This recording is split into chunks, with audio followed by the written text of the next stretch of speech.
It is not recommended that you use a telescope to look at the sun without the proper solar filter.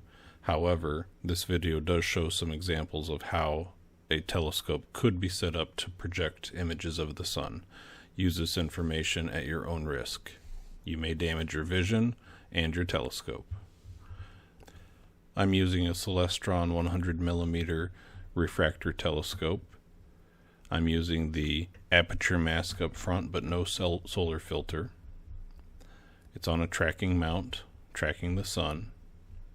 I have a 20mm eyepiece installed at the moment.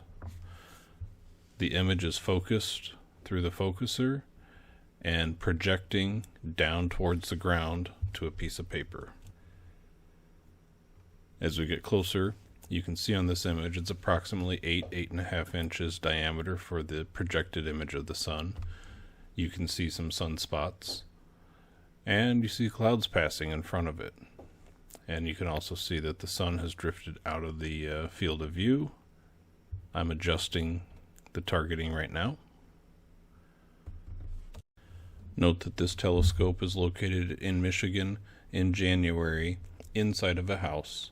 You may have more solar energy coming in and your results may get hotter. I am planning this setup for my April 2024 solar eclipse viewing for a large group of people. I'm trying to find the best way to get multiple people to be able to experience the solar eclipse before totality. My expectation is we will be projecting this at approximately this size or slightly larger, either onto the ground or onto a vertical sheet close to the telescope.